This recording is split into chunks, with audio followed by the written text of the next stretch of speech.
Library science के सभी साथियों का आज की क्लास में फिर से स्वागत है। आज हम भौतिक शास्त्र क्लास पढ़ेंगे, यानी कि फ़िज़िक्स जिसका नोटेशन सी है। तो सी क्लास के बारे में आज हम पढ़ेंगे इस क्लास में। तो सी क्लास में क्या क्या चीज़ें आती हैं उनका डिस्कशन किया जाएगा इसमें। तो इसकी डेफिनेशन में आप थोड़ा सा पढ़ लीजिए कि डेफिनेशन में क्या क्या दिया हुआ है। डेफिनेशन में है भौतिक शास्त्र को मुख्य वर्ग के प्रारंभिक स्तर C1 से लेकर C8 तक विभाजन प्रमाणिक वर्गों में ही है, यानी कि जो फिजिक्स क्लास का डिवाइडेशन किया गया है C1 से लेकर C8 तक, उनका विभाजन प्रमाणिक वर्ग में ही किया गया है, जिनमें से जो C2 से लेकर C7 तक के वर्ग हैं उनके विभाजन सूत्रों के आधार पर किया गया है। यानी कि इसमें ये कह रहे हैं कि जो C2 से लेकर C7 तक की क्लास आप यूज़ करोगे उनके फार्मूला भी आपको दिए गए हैं, तो उस फार्मूले के अकॉर्डिंग आपको उस क्वेश्चन का आंसर देना है जो आपके एग्ज़ाम में आएगा।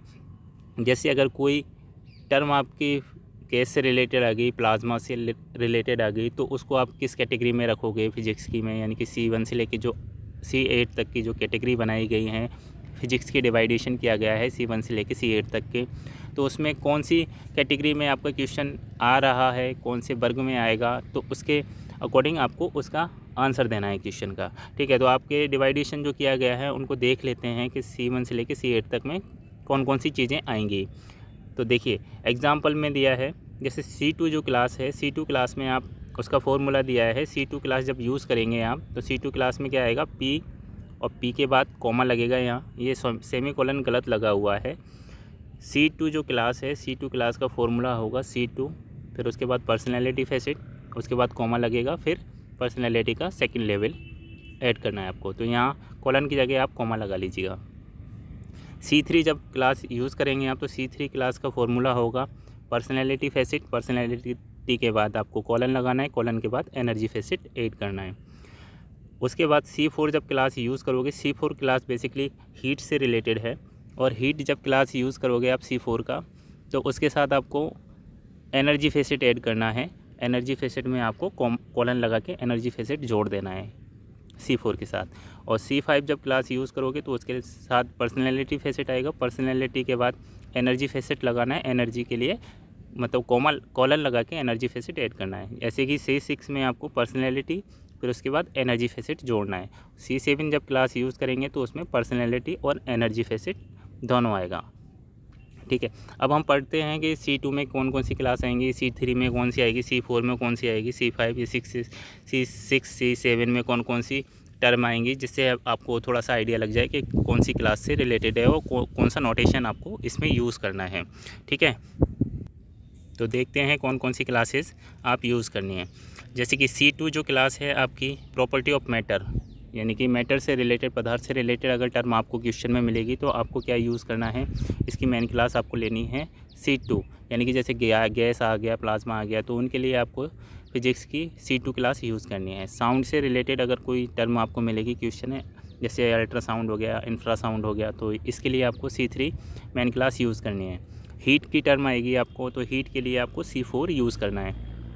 रेडिएशन के लिए जैसे अल्फ़ा हो गया, गामा हो गया, एक्स हो गया, एक्स रेज़ हो गया, तो इनके लिए आपको C5 मेन क्लास यूज़ करनी है। इलेक्ट्रिसिटी की टर्म आपको क्वेश्चन में मिलेगी, जैसे कि इलेक्ट्रिसिटी में डायरेक्ट करंट भी होता है, ठीक है, 2 फेज़ करंट भी होता है, 3 फेज़ होता है। तो इलेक्ट्रिसिटी की कोई भी टर्म आपको मिले तो उसके लिए आप C5 क्लास को प्रीफर करेंगे, उसके साथ आपको उस क्वेश्चन का आंसर देना है C5 क्लास यूज़ करके। ठीक है, इलेक्ट्रिसिटी के लिए क्या लेना है आपको, C6 क्लास। उसके बाद आपके मैग्नेटिज्म है, मैग्नेटिज्म के लिए आपको क्या यूज़ करना है, C7। तो जब भी मैग्नेटिज्म की बात आएगी फिजिक्स में, तो फिजिक्स में आपको C7 क्लास इसकी यूज़ करनी है।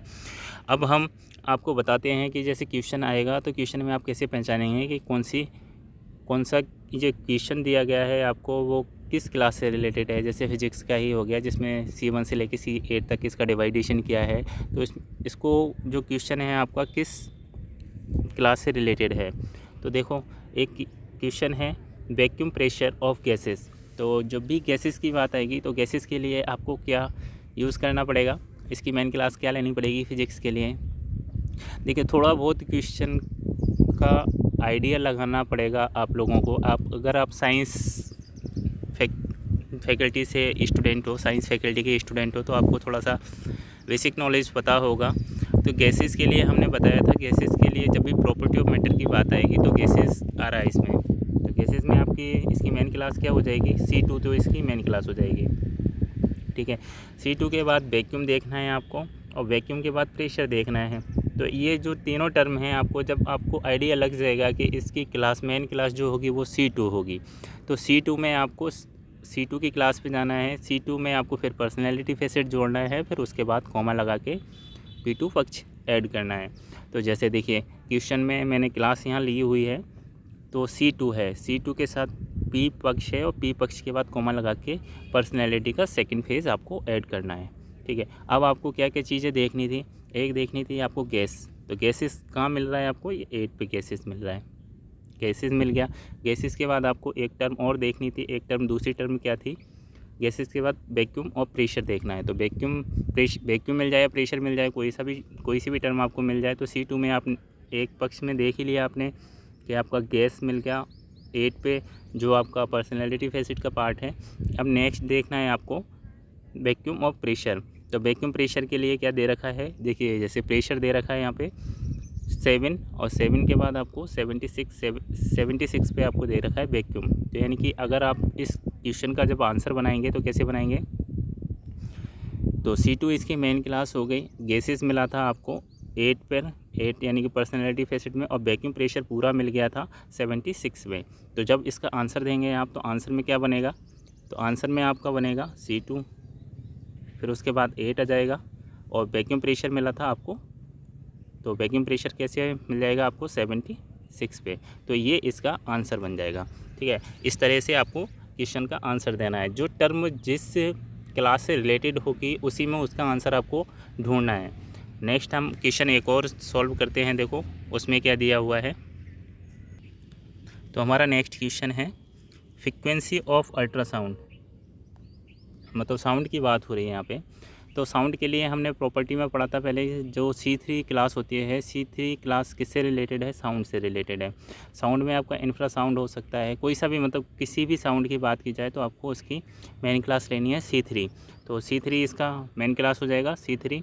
ठीक है, C3 में आपको देखना है फ्रीक्वेंसी कहाँ मिलेगा, तो फ्रीक्वेंसी और अल्ट्रासाउंड, यानी कि साउंड की जब बात आ जाएगी तो आप C3 तो इसकी मेन क्लास प्रीफर करेंगे, और उसमें आपको ये 2 टर्म देखनी है। पहले आपको टर्म देखनी है कौन सी, अल्ट्रासाउंड, और दूसरी देखनी है फ्रीक्वेंसी, यानी कि ये चीज़ें आपको कहाँ मिलती हैं। तो देखिए C3 जो मेन क्लास है ये है C3 main class. C3 main class किससे रिलेटेड है, ये है साउंड से रिलेटेड। तो साउंड की जो मेन क्लास हो गई वो C3 हो गई। C3 का फॉर्मूला क्या है, पर्सनैलिटी है, पर्सनैलिटी के बाद आपको एनर्जी फेसेट लगाना है कॉलन के साथ। तो इसमें अल्ट्रासाउंड देखो मिल रहा है, अल्ट्रासाउंड मिल रहा है आपको 5 पर। तो अल्ट्रासाउंड का नोटेशन क्या हो जाएगा 5 में आपको क्या देखना है, और नीचे एक और टर्म देखनी थी अल्ट्रासाउंड। अल्ट्रासाउंड के बाद क्या देखना था आपको, फ्रीक्वेंसी। तो फ्रीक्वेंसी कहाँ मिलेगा आपको, फ्रीक्वेंसी देखिए आप, फ्रीक्वेंसी मिलेगा आपको, ये देखिए एनर्जी फेसेट में आपको फ्रीक्वेंसी का नोटेशन दिया हुआ है 3। तो जब आप इस क्वेश्चन का आंसर बनाओगे तो अल्ट्रासाउंड मिला आपको 5 में भी कहाँ मिला है, 5 में भी कौन सी टर्म में मिली है आपको, P पक्ष में, यानी कि पर्सनैलिटी फेसेट में। और पर्सनैलिटी फेसेट को ऐड करते समय कोई भी नोटेशन यूज़ नहीं होता है। और आपको फ्रीक्वेंसी जो मिला है वो एनर्जी पक्ष में मिला है, तो एनर्जी पक्ष के लिए आपको कॉलन लगाना पड़ेगा। तो इसका जब आंसर दोगे आप इस क्वेश्चन का, तो अल्ट्रासाउंड कहाँ मिला था आपको 5 पे, तो अल्ट्रासाउंड का कोड हो जाएगा 5। तो ये कहाँ मिला था, पर्सनैलिटी फेसेट में। और फ्रीक्वेंसी कहाँ मिला था आपको 3 पे, तो 3 पे कहाँ मिला था, एनर्जी फेसेट में। जब इस क्वेश्चन का आंसर दोगे आप, तो आंसर क्या बन जाएगा, C3 इसकी जो मेन क्लास हो जाएगी, C3 मेन क्लास के साथ पर्सनैलिटी फेसेट आएगा 5, फिर उसके बाद आपको एनर्जी फेसेट जोड़ना है। तो एनर्जी फेसेट में आपको अल्ट्रासाउंड का फ्रीक्वेंसी का कोड क्या मिला था 3। तो ये इसका पूरा आंसर हो जाएगा। ठीक है, जैसे देख लीजिए C3 है, C3 में अल्ट्रासाउंड में आप अपने नोटेशन यूज़ किया था 5, तो 5 लगा दिए इसके साथ। फिर उसके बाद अपने नोटेशन यूज़ किया था 3 फ्रीक्वेंसी के लिए, जो एनर्जी फेसेट का पार्ट है, तो एनर्जी के लिए आपने कॉलन लगा दिया है। और एक और क्वेश्चन देखते हैं हम आगे, उसमें क्या दिया हुआ है। नेक्स्ट क्वेश्चन है हमारा expansion of body in heat, यानी कि क्वेश्चन में क्या दे रहा है, एक्सपेंशन है ऑफ बॉडी इन हीट। तो हीट की जब टर्म आ गई, तो हीट टर्म के लिए आपकी मेन क्लास क्या हो जाएगी, हीट टर्म के लिए मेन क्लास हो जाएगी आपकी C4, क्योंकि C4 किससे रिलेटेड है, हीट से। अब हीट आपको मिल गया, C4 मेन क्लास हो गई। अब आपको क्या देखना है, एक्सपेंशन ऑफ बॉडी। तो ये C4 की जब मेन क्लास आप निकालेंगे बुक्स में तो आपको एक्सपेंशन ऑफ बॉडी देखना है कि ये टर्म आपको किस जगह मिलती है। तो चलिए C4 जो मेन क्लास है, ये C4 मेन क्लास आ गई हमारी। C4 मेन क्लास में ये फार्मूला है, C4 क्लास यूज़ करनी है, फिर उसके बाद कॉलन लगाना है, कॉलन के बाद आपको एनर्जी पक्ष जोड़ना है। तो हीट का मेन क्लास हो गया C4 यूज़ किया हमने। C4 के बाद अब देखिए expansion of body, expansion of body ये दिया हुआ है, इसका कोड है 4।